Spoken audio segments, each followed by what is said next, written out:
The restaurant's glass doors seemed impossibly heavy as 7-year-old Emma tugged her mother's hand with desperate determination. "Please, Mommy. Just this once. You promised you'd try to be happy again."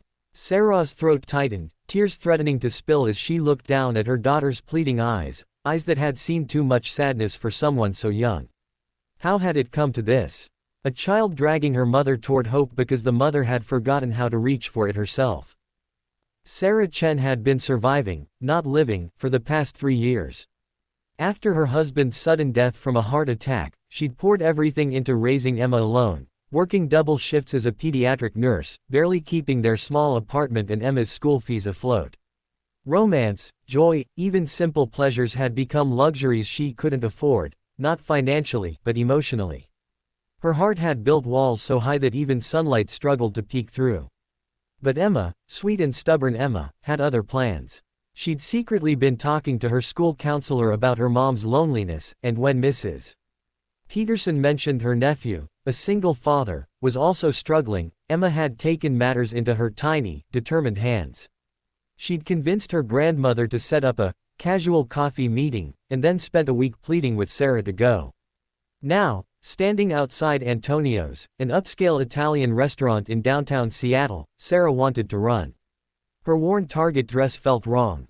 Her hands trembled. Emma squeezed tighter. "I'll be right here with Grandma at the bookstore next door," Emma whispered. "You can do this, Mommy. Dad would want you to be happy." Those words shattered something inside Sarah. She blinked back tears, nodded, and walked through those heavy doors. Inside, she spotted him immediately, Daniel Morrison, sitting alone at a corner table, looking equally terrified. He stood awkwardly as she approached, bumping the table and nearly spilling water. Despite his perfectly tailored suit and the confident CEO demeanor his aunt had mentioned, he looked like a man drowning in uncertainty. "Sarah." His voice was gentle, warm. "I'm Daniel. I apologize in advance. I haven't done this ever, actually. My wife passed away 4 years ago, and my daughter Lucy basically forced me here tonight." The honesty was disarming. Sarah felt her shoulders relax for the first time in months. "My Emma did the same thing. She's 7 and apparently thinks she's a professional matchmaker now." They both laughed, nervous, broken laughs that somehow fit together perfectly. The conversation flowed easier than Sarah had imagined possible. Daniel ran a tech company focused on educational software for underprivileged schools, but he spoke mostly about Lucy, his 10-year-old daughter who loved astronomy and wanted to be an astronaut. Sarah shared stories about Emma's obsession with painting and her dream of opening an art gallery, where sad people can become happy. An hour passed like minutes. Then Daniel's phone buzzed. His face went pale as he read the screen. "I'm so sorry, I have to go. Lucy, she's at the children's hospital. My sister just texted." Lucy started having chest pains and difficulty breathing. Sarah's nurse instincts kicked in immediately. "Seattle Children's Hospital. I work there. Let me drive you, I know every shortcut, and I can call ahead." Daniel looked at her with such raw gratitude that it nearly broke her. "You'd do that? Of course. Come on." They rushed out together, and Sarah quickly explained to her mother what happened, asking her to take Emma home. As they sped through Seattle traffic, Sarah made calls, ensuring the staff knew they were coming and that Dr. Patterson, the best pediatric cardiologist, would be waiting. When they arrived, Lucy was being wheeled back from preliminary scans, looking small and scared on the gurney. Daniel grabbed her hand, trying to hide his terror behind a smile. "Daddy." Lucy's voice was weak. "I'm here, sweetheart. Everything's going to be okay." Sarah stepped forward. "Hi Lucy, I'm Sarah. I'm a nurse here, and I'm going to stay with you and your dad, all right? We're going to take great care of you." The next 3 hours blurred together.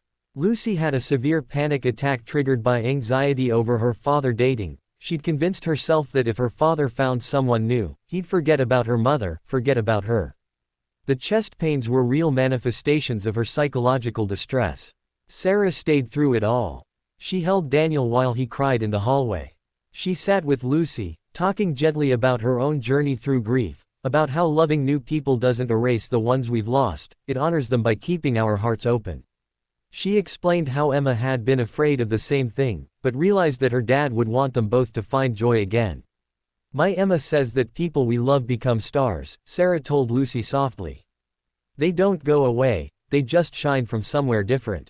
And the more love we let in, the brighter those stars get. Lucy's tears finally stopped. She looked at her father, then at Sarah.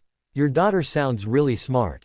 She is. And brave. Like you. By midnight, Lucy was stable, sleeping peacefully with monitoring equipment beeping steadily. Daniel walked Sarah to the hospital parking lot, both exhausted but somehow lighter. I don't know how to thank you, Daniel said, his voice thick with emotion. You didn't have to stay. We just met and you gave up your entire evening. Daniel, stop. Sarah touched his arm gently. This is what we do. We show up for people. That's what makes us human. He stared at her, this woman who'd become a lifeline in his darkest hour, and something shifted in his chest, something that felt dangerously like hope. Can I see you again? Properly, I mean. Maybe when my daughter isn't having a medical crisis and yours isn't masterminding blind dates. Sarah smiled, a real smile that reached her eyes for the first time in years. I'd like that. 3 months later, Emma and Lucy became inseparable friends, bonding over their successful matchmaking scheme and planning elaborate celebrations for their parents' growing relationship. Daniel's company donated new medical equipment to Sarah's hospital wing. Sarah started painting again, something she hadn't done since her husband died. On a clear Saturday evening, the four of them sat on a blanket in Gas Works Park, watching the sunset paint Seattle's skyline in shades of gold and pink. Emma leaned against Sarah's shoulder while Lucy pointed out constellations to Daniel. Mom, Emma whispered, are you happy now? Sarah pulled her daughter close, catching Daniel's eye across the blanket. He smiled at her, that same vulnerable, honest smile from their first meeting. Yeah, baby, I really am. Lucy looked over at them. My mom's star is the bright one next to the moon tonight. I think she approves. Emma nodded seriously. My dad's is the one right next to it. They're probably friends up there, planning stuff like we did. The adults laughed through tears, and in that moment, Sarah understood something profound. Grief doesn't end, but it transforms. Love doesn't replace love, it multiplies it. And sometimes, the bravest thing we can do is let our children pull us toward healing, toward connection, toward the terrifying beauty of trying again.